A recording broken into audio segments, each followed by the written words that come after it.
A Tale of Two Cities, by Charles Dickens. Book the Second, The Golden Thread. Chapter 5, The Jackal.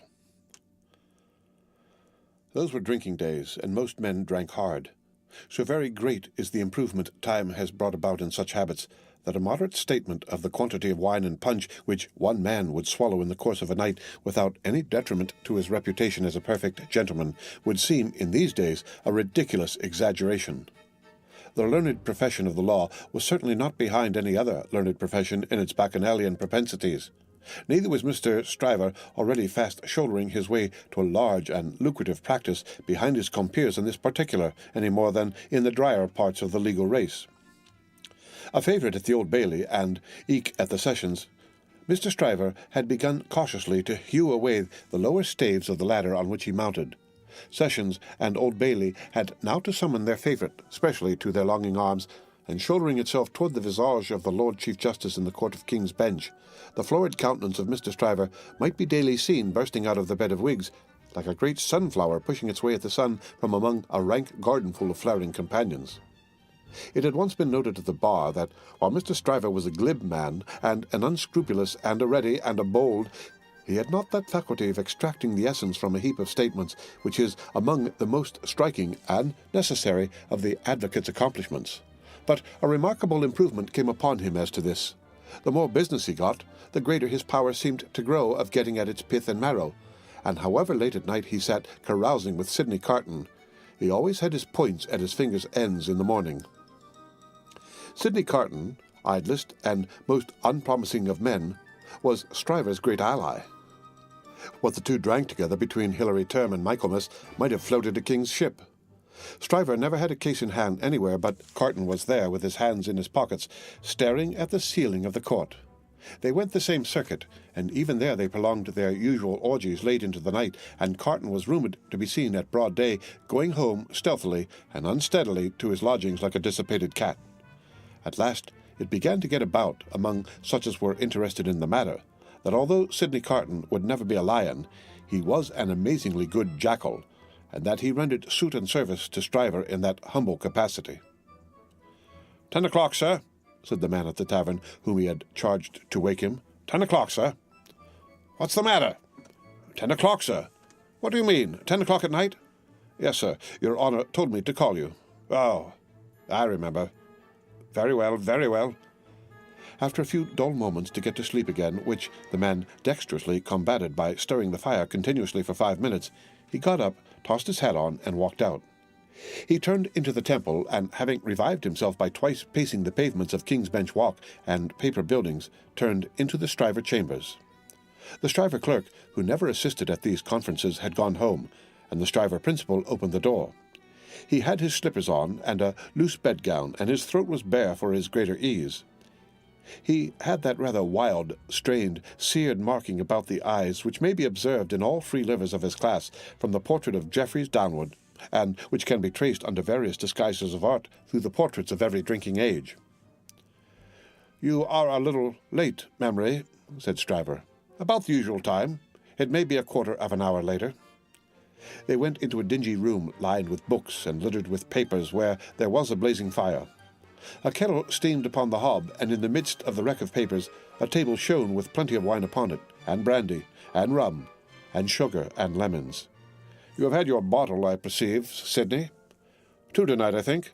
I have been dining with the day's client, or seeing him dine. It's all one." "That was a rare point, Sydney, that you brought to bear upon the identification. How did you come by it? When did it strike you?"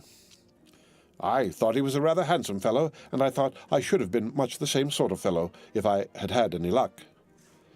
Mr. Stryver laughed till he shook his precocious paunch. "You and your luck, Sydney. Get to work. Get to work."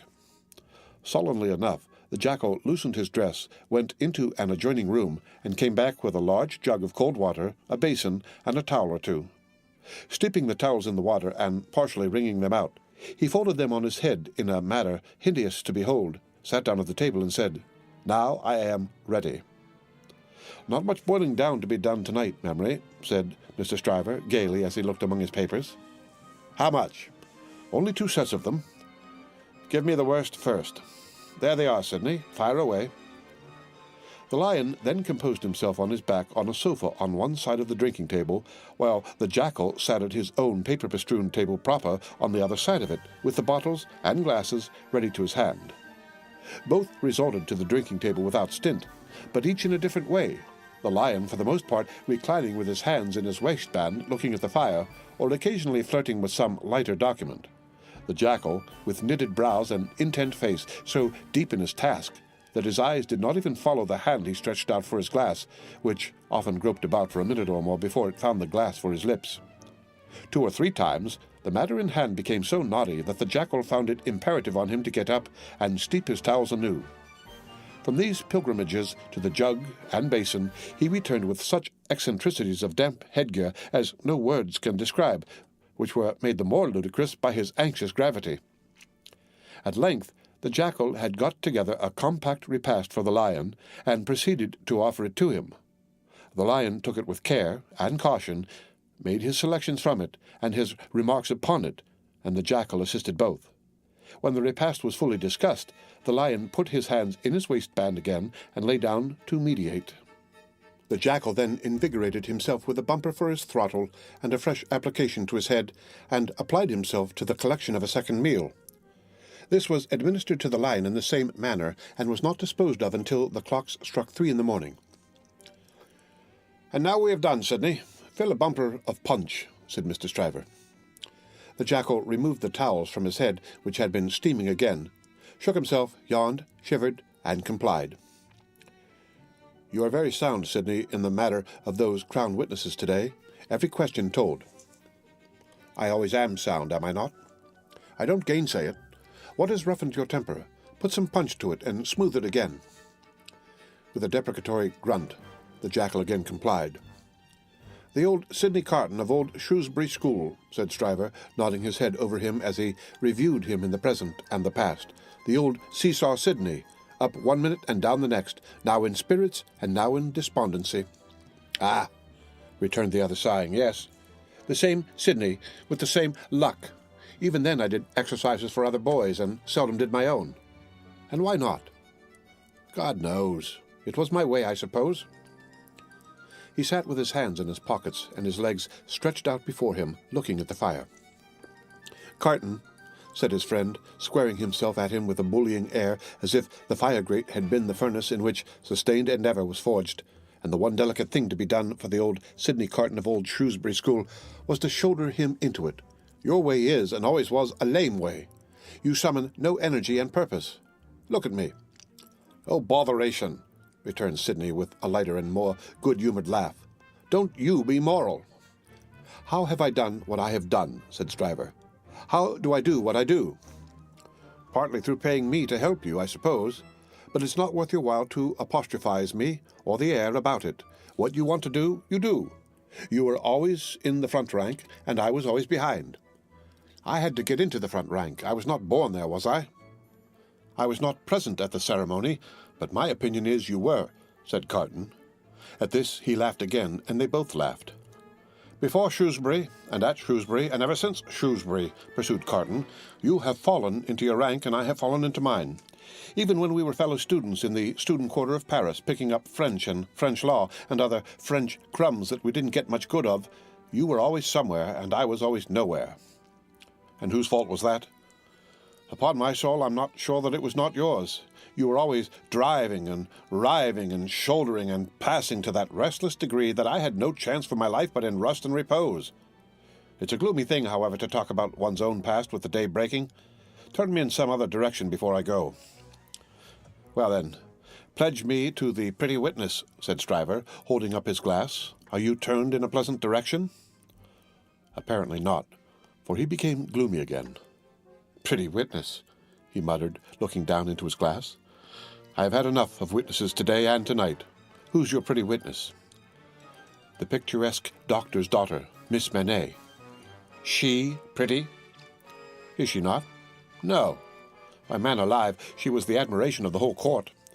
"Rot the admiration of the whole court. Who made the Old Bailey a judge of beauty? She was a golden-haired doll." "Do you know, Sydney, said Mr. Stryver, looking at him with sharp eyes, and slowly drawing a hand across his florid face. "Do you know, I rather thought at the time that you sympathized with the golden-haired doll, and were quick to see what happened to the golden-haired doll." "Quick to see what happened? If a girl, doll or no doll, swoons within a yard or two of a man's nose, he can see it without a perspective glass. I pledge you, but I deny the beauty. And now I'll have no more drink. I'll get to bed." When his host followed him out on the staircase with a candle to light him down the stairs, the day was coldly looking in through its grimy windows. When he got out of the house, the air was cold and sad, the dull sky overcast, the river dark and dim, the whole scene like a lifeless desert, and wreaths of dust were spinning round and round before the morning blast, as if the desert sand had risen far away and the first spray of it in its advance had begun to overwhelm the city. Waste forces within him, and a desert all around, this man stood still on his way across a silent terrace, and saw for a moment, lying in the wilderness before him, a mirage of honorable ambition, self-denial, and perseverance. In the fair city of this vision there were airy galleries from which the loves and graces looked upon him, gardens in which the fruits of life hung ripening, waters of hope that sparkled in his sight. A moment, and it was gone. Climbing to a high chamber in a well of houses, he threw himself down in his clothes on a neglected bed, and its pillow was wet with wasted tears. Sadly, sadly, the sun rose. It rose upon no sadder sight than the man of good abilities and good emotions, incapable of their directed exercise, incapable of his own help and his own happiness, sensible of the blight on him, and resigning himself to let it eat him away. The end of Book the Second, The Golden Thread, Chapter 5. Read by Rick